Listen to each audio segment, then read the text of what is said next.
करने के लिए दिनेश गर्ग अर्थशास्त्री हैं, वो हमारे साथ जुड़ गए हैं। बहुत बहुत स्वागत है सर आपका न्यूज स्टेट पर। सबसे पहला सवाल तो यही, बजट जो आज पेश हुआ किस तरह से देखते हैं? जी जी जी, जो बजट आज पेश हुआ, जो शुरुआत का जो थोड़ा था, जहां जैसे उन्होंने घोषणा की कि इनकम टैक्स बिल को नेक्स्ट वीक लेके आएंगे, थोड़ी सी मायूसी आई और इसका इम्पैक्ट शेयर बाजार पे भी देखने को मिला। लेकिन जैसे ही बजट आगे बढ़ता गया तो ये बजट एक ऐतिहासिक बजट साबित हुआ। पिछले 10 सालों से, जब से मोदी सरकार है, मिडिल क्लास को कुछ मिला नहीं था इस बजट के अंदर। लेकिन 2024 के इलेक्शन के बाद सरकार को याद आया कि जिस मिडिल वर्ग के बलबूते सरकारें बनती और बिगड़ती हैं, अगर उनको बहुत दिनों तक अनदेखा किया गया तो व्यवस्थाएं बिगड़ सकती हैं। तो उनकी अनदेखी को बेसिकली ये एड्रेस किया गया है। और इस तरीके से इस बजट में जो जो मिला है, अगर आपको 5 मिनट का समय हो तो मैं आपको सेक्टर वाइज बताऊं। बिल्कुल बिल्कुल, आराम से बताइए सर आप कि किसानों के लिए क्या किया, इंडस्ट्री के लिए क्या किया, आम आदमी के लिए क्या किया गया। तो देखिए, जहां तक किसानों की हम बात शुरू करें तो उन्होंने शुरुआत की है बिहार से। बेशक वहां इलेक्शन हो, क्योंकि देश के अंदर किसी न किसी हिस्से में हमेशा कहीं ना कहीं इलेक्शन होते ही रहते हैं, तो ये स्टेट इलेक्शंस को ज्यादा सीरियसली लेने की जरूरत नहीं है। लेकिन ये बात सही है कि बजटों से व्यवस्था बनती और बिगड़ती भी है। तो मखाना बोर्ड से लेकर के इन्होंने जो इंस्टीट्यूट ऑफ फूड टेक्नोलॉजी की स्थापना घोषणा की है, इसके साथ साथ पूरे देश के अंदर 120 नए एयरपोर्ट, सब 3 एयरपोर्ट सिर्फ बिहार के अंदर दिए हैं। मछुआरों के लिए एसईजेड इस भारत में कभी कल्पना नहीं की गई थी कि मछुआरों के लिए कभी एसईजेड, स्पेशल इकोनॉमिक जोन भी बन सकता है। तो ये स्पेशल इकोनॉमिक जोन मछुआरों के लिए घोषणा की बहुत बड़ी घोषणा है। डेयरी और फिशरी के लिए 5 लाख तक का लोन अपने आप में एक बहुत बड़ी घोषणा है। असम में एक बहुत बड़ा यूरिया का प्लांट लगने वाला है। वो वहां के काफी बेरोजगारी की समस्या को एड्रेस करेगा। इसके अलावा किसान क्रेडिट कार्ड की लिमिट ऑलमोस्ट 3 लाख से उठा के 5 लाख कर दी गई, लगभग डबल सी कर दी गई। इंडिया पोस्ट, हमारे आपने देखा वो गांवों के अंदर छोटे छोटे डाकखाने खुले हुए हैं। जब इसको हम लॉजिस्टिक के रूप में इस्तेमाल करेंगे तो ये एक क्रांतिकारी कदम होगा सरकार का। और इससे काफी हद तक आपको एक बेरोजगार की समस्या का भी निदान होता हुआ नजर आएगा। अब बात कर लेते हैं कि एक मिनट के लिए इस हमारे इस पूरे बजट का साइज क्या है। आज के हमारे बजट का जो पूरा खर्चा है वो है लगभग 50 लाख 65, मतलब 51 लाख करोड़ के आसपास। और जो हमारे पास टोटल इनकम आएंगी वो आएंगी 36 लाख करोड़ की, और 15 लाख करोड़ रुपए का जो हमारा उसमें जिसको हम फिजिकल डेफिसिट बोलते हैं, ये फिजिकल डेफिसिट पिछले 3 सालों से घट के 4.8% पे आ गया है और अगले साल ये 4.4% पे चला जाएगा। तो इसका मतलब यह है कि देश आगे बढ़ रहा है, देश काफी तेजी से आगे बढ़ रहा है। लेकिन नो डाउट बीच में हमारी जीडीपी की रेट स्लो हुआ था। अब आते हैं कि इस बजट के अंदर एमएसएमई सेक्टर के लिए सरकार ने क्या किया है। एमएसएमई सेक्टर की जब हम बात करते हैं तो एमएसएमई सेक्टर के अंदर दो क्राइटेरिया बहुत इंपॉर्टेंट है कि किस यूनिट में इन्वेस्टमेंट कितना होना है और उनकी टर्नओवर की लिमिट कितनी है। इसमें 3 वर्ड है, माइक्रो, स्मॉल और मीडियम। तो माइक्रो में जो पहले टर्नओवर की लिमिट 5 करोड़ थी, उसको 2.5 गुना करके 12.5 करोड़ कर दिया गया। स्मॉल के लिए जो 5 से 50 करोड़ थी उसको 250 करोड़ कर दिया गया है। और मीडियम के लिए जो 250 करोड़ थी उसको 1250 करोड़ कर दिया था। ऑलमोस्ट 99.99% इंडस्ट्री एमएसएमई की डेफिनेशन में कवर हो जाएंगी। एमएसएमई को पहले जो लोन की लिमिट 5 करोड़ रुपए थी उसको उठा के 10 करोड़ तक के लिए कर दिया। तो ये एक क्रांतिकारी परिवर्तन है और एमएसएमई से ही हमारी जीडीपी की बढ़ती है और एमएसएमई के ग्रोथ से ही हमारी अनएम्प्लॉयमेंट की प्रॉब्लम सॉर्ट आउट होती है। एक एमएसएमई सेक्टर के लिए उन्होंने स्पेशल क्रेडिट कार्ड की भी स्कीम लॉन्च की है। स्टार्टअप के लिए 20 करोड़ रुपए तक की पर स्टार्टअप क्रेडिट कार्ड की कवर इश्यू करेगी सेंट्रल गवर्नमेंट, केंद्र सरकार। और पूरे स्टार्टअप जोन के लिए 10,000 करोड़ का एक इन्होंने एक फंड अलग से सेपरेट एलोकेट किया है स्टार्टअप्स के लिए केवल। लेदर वाले इंडस्ट्री से करीब 22 करोड़ रुपए के करीब 22 लाख लोगों के रोजगार अलग से निकलेंगे। और एआई के लिए 500 करोड़ का एलोकेशन बजट में अपने आप में एक अद्भुत व्यवस्था है, क्योंकि जब हम एआई के लिए 500 करोड़ रुपए अलग से रखेंगे तो इससे आईटी सेक्टर में एम्प्लॉयमेंट ग्रोथ रेट बहुत अच्छा आएगा। हमारा जो शहरी विकास क्षेत्र है इसके लिए सरकार ने 1 लाख करोड़ रुपए की योजना अलग से बनाई है शहरी विकास के लिए। इंफ्रास्ट्रक्चर के लिए जहां तक सवाल है कि पहले जो इंफ्रास्ट्रक्चर डेवलपमेंट पे पिछले बजट में हमने 11,00,000 करोड़ रुपए का जो अलॉटमेंट किया था, क्योंकि वो पूरा का पैसा खर्च नहीं हुआ है, तो इस बार सरकार ने उसको उठा के 10,80,000 करोड़ के आसपास कर दिया। ऑलमोस्ट वही की वही है। तो इस पैसे से जैसे ये पैसा जाएगा तो इससे जीडीपी और एम्प्लॉयमेंट दोनों ही बढ़ेंगे, बहुत तेजी से बढ़ेंगे। अभी सरकार ने इस बजट में पहली बार हुआ है जब अभी हमने ठीक है, न्यूक्लियर एनर्जी कुल मिलाकर दिनेश सर ये समझा जाए कि सरकार का फोकस है कि लोग जॉब क्रिएट करें, इसलिए एमएसएमई की जो लोन की लिमिट थी उसे बढ़ाया गया। मछुआरों की बात करें, छोटे उद्यमियों की बात करें, उन पर सरकार का खास फोकस रहा ताकि लोग जॉब क्रिएटर्स बने, ना कि जॉब डूअर्स, ताकि और लोगों को भी रोजगार के अवसर देश में ही उपलब्ध कराए जा सकें। इस पर सरकार का खासा फोकस रहा है। विजेंद्र, एक बार आपके पास फिर से आना चाहेंगे। फिलहाल महाराजगंज में जो टैक्स स्लैब बढ़ाया गया है, जो आज नई टैक्स स्लैब लागू की गई है वित्त मंत्री की तरफ से, मिडिल क्लास को जो बड़ी राहत दी गई है, उसको लेकर क्या कुछ सोच रहे हैं महाराजगंज के लोग? टैक्स को राहत दी गई है। 12 लाख जो है अगर कोई है तो उसको छूट दी जा रही है। क्या कहेंगे, किस हद तक सहमत?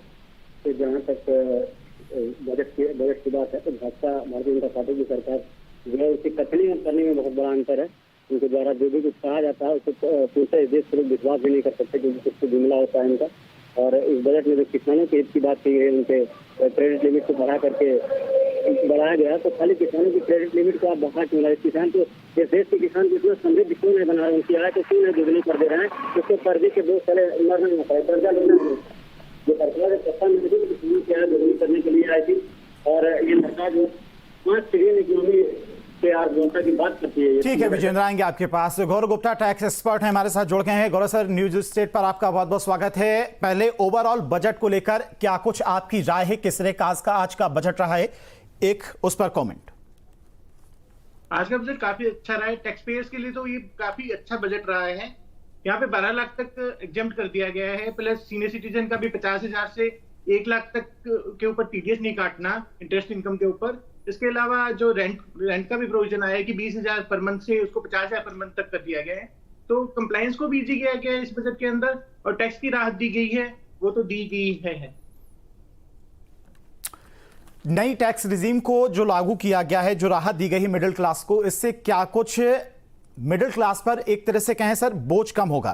क्योंकि पहले क्या होता था, लोगों की जो कमाई थी उस कमाई में जो बचता था साल के अंत में जाकर वो टैक्स में चला जाता था। अब वो पैसा बचेगा, तो सरकार का क्या फोकस इस पे कि लोग पैसे खर्च करें ताकि बाजार में भी पैसा आए? सरकार का फोकस यही है। ये अब ओल्ड रिजिम को तो एकदम खत्म ही कर देगा। जो ये न्यू रिजिम पे इतना इजाफा किया गया है, कोई भी ओल्ड टैक्स रिजिम तो ऑप्ट करेगा ही नहीं। अब जब न्यू टैक्स रिजिम में जब आपको कोई इन्वेस्टमेंट नहीं करनी और आपको टैक्स का बेनिफिट भी मिल रहा है, तो लोगों के पास ज्यादा पैसा आएगा और बाजार में ज्यादा पैसा खर्च करने के लिए, कंजम्पशन के लिए आएगा। ठीक है, आएंगे सर आपके पास। अमित, नोएडा की अगर बात करें तो नई टैक्स रिजीम को लेकर क्या कुछ लोगों की राय? क्योंकि एमएसएमई के सेक्टर्स को लेकर जो ऐलान किया गया आज बजट में, उसको लेकर तो काफी ज्यादा खुश हैं एमएसएमई सेक्टर से जुड़े हुए लोग, लेकिन आम पब्लिक को जो राहत दी गई नई टैक्स रिजीम को लेकर, उसको लेकर क्या कुछ सोचते हैं? ठीक है, उन्हें अमित के पास जाएंगे, लेकिन दिनेश सर एक बार फिर आपके पास आना चाहेंगे। अब टैक्स को लेकर देखिए, अभी आम पब्लिक को इतना जानकारी इस टैक्स के बारे में, इस बजट के बारे में सरल तरीके से नहीं समझ में आया, तो थोड़ा हम चाहते हैं कि आप कम शब्दों में बहुत सरल तरीके से इस बजट को समझाएं। बिल्कुल बिल्कुल। देखिए, अभी जो घोषणाएं हुई हैं ना, उसमें सैलरी क्लास को 13.25 लाख 12,75,000 तक कोई टैक्स नहीं देना है, जीरो टैक्स। या आसान है, कोई टेक्निकल बात नहीं है। अब सवाल है कि जिनकी 12 लाख से ऊपर की इनकम है, 12 लाख से जिनकी 16 लाख की इनकम है, उनको सिर्फ 4 लाख पर 15% का देना है। और जिनकी 16 से 20 है, उनको अगले 4 लाख में 20% देना है। उससे अगले पे 25% और उससे अगले 4 लाख में 30%। तो पॉइंट इज दिस कि 24 लाख से ऊपर जिनकी इनकम है उनको अब 30% देना है। ये अपने आप में बहुत बड़ा कदम है। अगर आप कैलकुलेट करेंगे तो देखेंगे कि ये टैक्स का बेनिफिट देने से सरकार को 1 लाख करोड़ का नुकसान होगा और आम पब्लिक को 1 लाख करोड़ रुपए का फायदा होगा। ये 1 लाख करोड़ आम आदमी की जेब में जाएगा। जब ये 1 लाख करोड़ आम आदमी की जेब में जाएगा, उसके पास खर्च करने की पावर आएगी उसकी पॉकेट में, तो इससे जीडीपी भी बढ़ेगी और इससे और चीजें देश की जो अर्थव्यवस्था वो लाइन अप होगी। तो ओवरऑल देखा जाए सर, तो बजट कहीं ना कहीं आम जनता के लिए काफी राहत भरा रहा है। नई टैक्स रिजीम को लागू कर दिया गया, पुरानी टैक्स रिजीम को खत्म कर दिया गया है। स्किल डेवलपमेंट और जो छोटे उद्यमी हैं और एमएसएमई सेक्टर से जुड़े हुए हैं, उन पर खासा फोकस किया गया है ताकि लोग नया उद्योग स्टार्ट कर सकें, नई स्टार्टअप शुरू हो सकें, लोगों को जॉब मिल सके। इस तरह का बजट रहा है दिनेश सर। No doubt. तो इस बजट से आपकी जीडीपी भी बढ़ेगी, अनएम्प्लॉयमेंट दूर होगा, एम्प्लॉयमेंट बढ़ेगा, लोगों की जेब में पैसा आएगा और एक भारत जैसे विकसित और विकासशील देशों को जो अंतर है ना, ये बजट उसको थोड़ा सा खत्म करने वाला है। जैसे जैसे हम इस बजट में आगे की तरफ बढ़ते जाएंगे तो लोग सशक्त, आर्थिक रूप से सशक्त होते जाएंगे, हमारी इंडस्ट्री भी सशक्त होगी, हमारा आम आदमी भी सशक्त होगा। तो इस पॉइंट ऑफ व्यू से इस बजट में ये बजट काफी अच्छा और उपयोगी बजट है। इसके अलावा भी देखिए, अगर हम इनडायरेक्ट टैक्सेस की, जैसे अभी तक किसी ने बात नहीं की, अगर हम इनडायरेक्ट टैक्स की बात करते हैं तो 7 कस्टम टैरिफ को सरकार ने 0 कर दिया है। जो लाइफ सेविंग मेडिसिन होते हैं ना, जो बहुत महंगी मेडिसिन होते हैं, कैंसर की हैं और भी हैं उसमें से 36 मेडिसिन पे उन्होंने कस्टम ड्यूटी को ही 0 कर दिया है। इसके अलावा जो फ्लैट एलईडी है, जिसमें पहले 10% लगता था, फ्लैट एलईडी ऑलमोस्ट 1 लाख रुपए से ऊपर की एलईडी आती हैं जो एकदम फ्लैट होती हैं, उनकी टैक्स ड्यूटी की भरपाई वहां से की जाएगी, तो वो उसको उठा करके 10 से 20 किया गया है। और बाकी जो सिंपल एलईडी और एलसीडी है, वहां से उस कस्टम ड्यूटी को घटा के 2.5% कर दिया गया है।